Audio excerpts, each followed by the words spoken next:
Salmasınlar babalar. Oturalım da.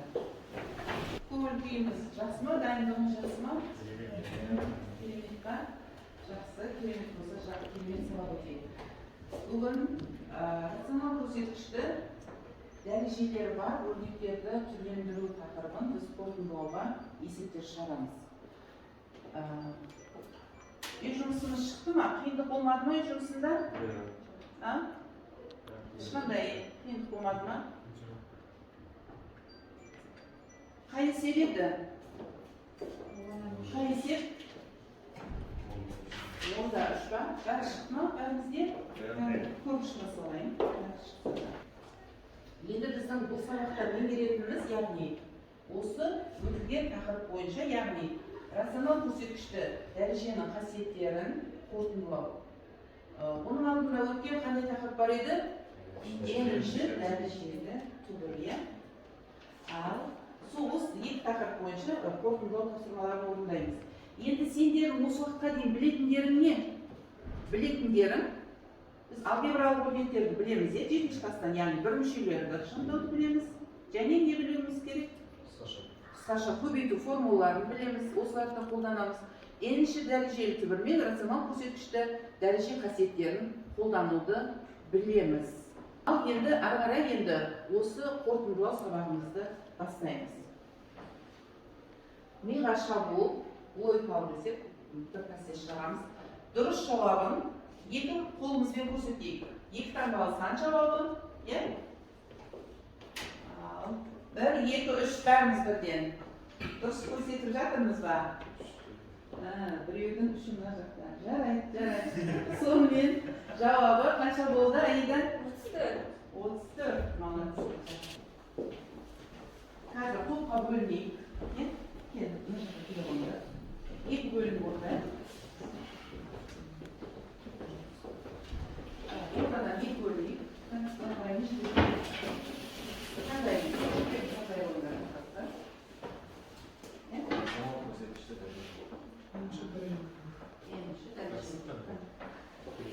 жақсы қоямыз да бастаймыз.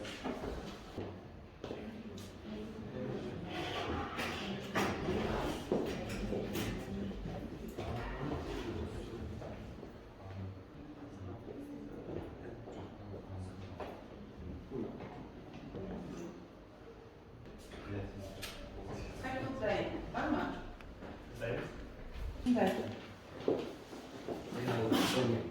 Формула ол нші дәрежелі турасындағы А ол Б-ға тең, одан біз Б-ның n дәрежесі тең А деген формуланы аламыз.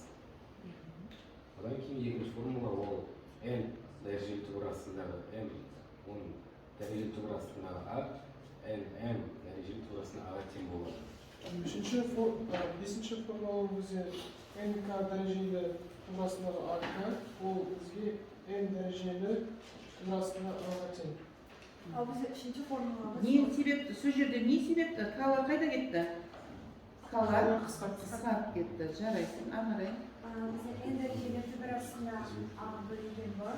Ол бізде тең болады n дәрежелі түбір арасында А бөлінген n дәрежелі түбір арасында Б. Дұрыс. n дәрежелі турасында А-Б ол n дәрежелі турасында А мен n дәрежелі турасында Б-ның көбейтіндісіне тең.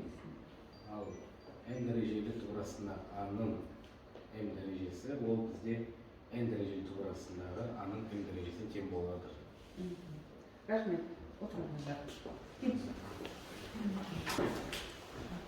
Біздің формуламыз ол рационал көрсеткішті дәрежелер. Бірінші формула ол А санының n-нің бір дәрежесі көбейтілген n дәрежесіне. Осы формулада m дәрежесі n-нің бірдің дәрежесіне көбейтіліп, А-ның n-нің m дәрежесі болады. Екінші формулада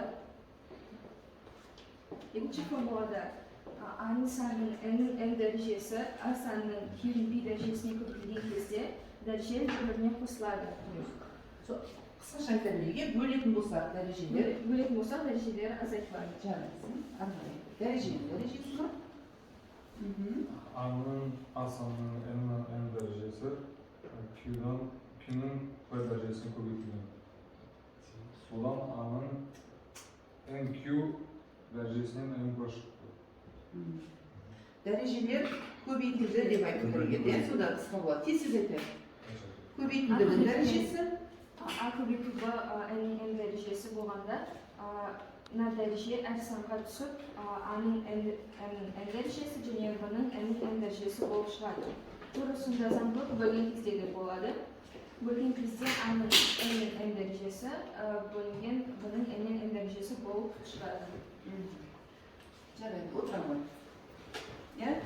Ал енді тағы бір мен мысал көрсетіп жіберейін. Мына жерге не көріп тұрсыңдар? Неге ұқсас? Айырмасы мен қосындысы қысқаша көбейту формуласына ұқсас тұр. Яғни қысқаша көбейту формуласын қолданып, өрнекті түрлендіреміз. Сонда айырма мен қосындының көбейтіндісінен квадраттарының айырмасы шығады. Түсінікті ме? Квадраттарының айырмасы шығады. Аржан, кішкене көрмейді. Минус b бар. Армарай. Мына өрнекті қалай түрлендіруге болады? Қараңдар. Мына жерде квадраты. Дұрыс па? Мына бөлімдегі дәреже 3/1-дің квадраты, мына жерде де 3/1-дің квадраты. Олай болса, бұл жерде де жаңағыдай қысқаша көбейту формуласына мынандай жазып аламыз да, келтіріп, одан кейін бірдей өрнектерді не аламыз? Ал мен бөлімін қысқартып, мынандай жауап алады екенбіз. Қысқаша көбейту формуласын пайдаланды. Яғни, қазір біз сендер өз беттеріңше жұмыс орындайсыңдар. Өзіндік жұмысқа отырамыз. Орындарына отыра қойыңдар. Енді жеке жұмыс жасаймыз сонда. Одан кейін сонымен қатемен жұмысты жүріп болып жасайсыңдар. Сондықтан ыңғайлы ма жерде сендерге бәріне болды. Енді телефондарды ала қойыңдар. Тезірек жеке жұмысқа телефондарыңа сендерге не барды? Ссылка барды. Соны қосып тест тапсырмаларын орындаймыз. Дәптерімізге жазамыз. Шаблон, уақыт жетеді, 10 минут беріледі, 5 тапсырма.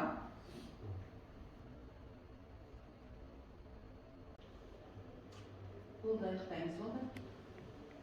Аяқтаймыз. Үдеміздер ма? Үдеміз ба? Сөймен. Аяқтай қойыңдар. Ал, результаттарын көріп шығайын.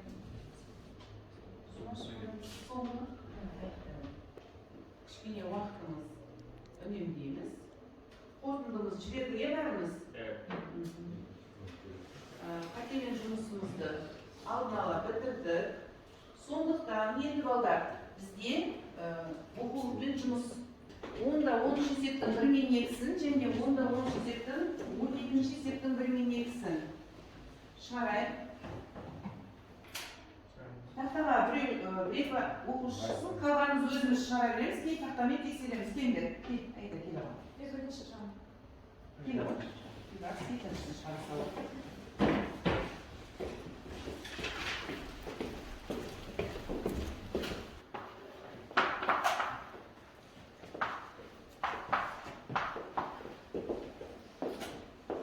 Не, қандай қасиет бұл жерде?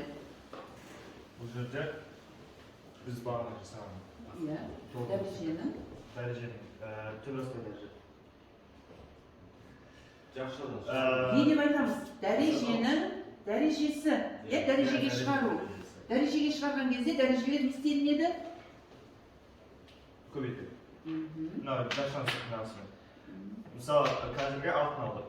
Алтынның үшінші дәрежелі төбірасты болғаннан соң 3/1 дәрежеліге болды. Және мешке минус қойған себебім жақшаның ең соңында дәрежеде минус бар. Оны алдына шығара салдым. Түбірді бүйтіп, әдемі деп жазайық та түбірді, иә? Сосын әдемі деп жазамыз балдар. оның жақшаның сыртында жақша төбірасында 3 дәрежелі еді. Сол үшін мен төбірасында 3-ке көбейттім. Және оның жақшаның сыртында тағы көбейту керек. Өйткені 3 төбірасында 3 бар. Оны көбейттім, оның бәрін есептеп алтынан шықты. Дұрыс. Дәрежелердің бәрі қысқарып кетті ме? Енді неге 6-дан 1 6 еді негізінде? 6 еді, не үшін 6-дан 1 болып түсті? 6-дан 1 болып не үшін түсті? Бөлшектің бөліміне не бар ана жерде? Молодец, жарайсың. Жарайсың. Соны айтпам, е? Минус болғандықтан бөлшектің бөліміне жазылды. Жарайсың. Так, ал енді мына жақта? Көріп тұрғаныңыздай, Иә, айта бер. шай бар. Жоқ, айта бер, орнына. Онда да не болды? Сіздерге тоже көбейту және шыққан мәлімет біз оны түбірден астынан шығарамыз. Сондықтан бізде Екінің төрт дәрежесі 16-ға Ой, молодец, жарайсың. Міне, түбірден шығарамыз дейді. Жарайсың. Сонымен мәлім есептедік, е? Ал, ары келесі есептедік. Шын екен. Екі жақтан екі оқушы. Келе ғой.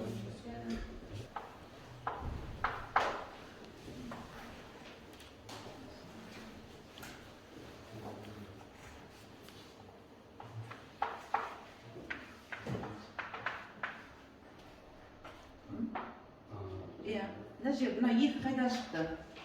Осы жерді ашып жаза ғой. Ашып жазайық. Идеально кішкене қателес бар осы жерде. Сол жерді ашып жаза ғой. 3-тен 2-ге не болды?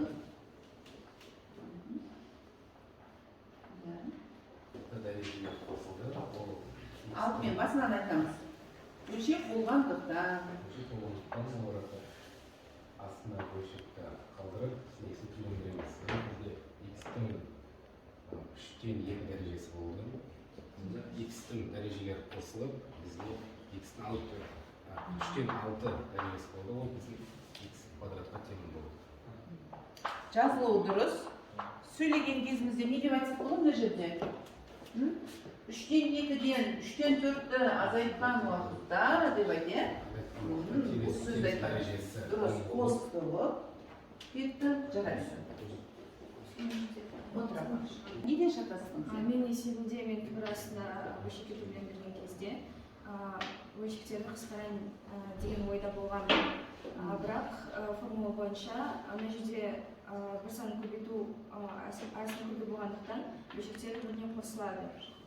Сол үшін мен бірінші оларды қосып, мынандай жауап шыққаннан кейін, одан кейін оны бөлшекке уже бөлдім. Ал бөлген кезде олардың дәрежелері азайтылады. Енді дұрыс болды, жақсы.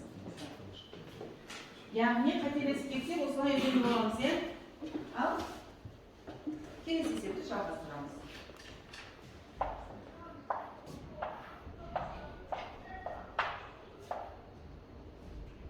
Жарайды, осымен тоқтасақ та болады, е? Осылай тұра берсін. Түбірге жазайық, осылай қала берсін. Әдемі. Е, бұлдар? Ықшамдалды ғой. Қысқаратыны қысқарды. Яғни бұл жерде не қолданды, Ернар? Қай формуланы қолданды? Молодец. Қысқаша көбейту формуласын қолданып, демде ықшамдап шығарды, е? Ал, енді балдар осымен біздің сабағымыз соңына жақындап келе жатыр. Жалпы бүгінгі сабақ бойынша не түсіндік? Жалпы сабақ түсінікті болды ма? Тақырыбымыз енді қорытындылау тақырыбымыз түсінікті болды ма? Тест тапсырмасын жақсы орындағандарына қарағанда жақсы түсіндіңдер деп ойлаймын, е? Ал енді біз осы сабақты өте жақсы түсінсеңдер, өзіне тиісті түстерді көтере қойыңдар, өте жақсы түсінсек көпті. Егер де қандай да бір сұрағың бар болса, онда мен жауап беремін, онда сұрағыңды түсінбесек қызылды деген сияқты. Ой, жарайсыңдар. Аида түсінбей тұрсың ба? Жасыл жетпей тұрсың ба? Назар, таңдай ғой. Жасыл таңдаған керек ма? Қызыл таңдаған керек. Жарайсыңдар балдар.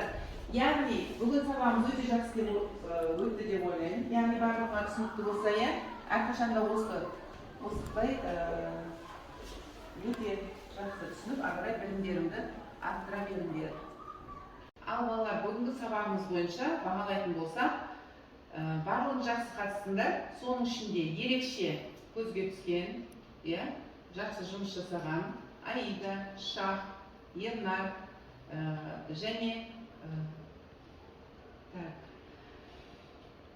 Бейбарысқа 10 балл қоямын да, Дианаға бір жолға 9 балл қоямын. Диана өте жақсы өтіп кетті, енді бір жолға осындай кішкене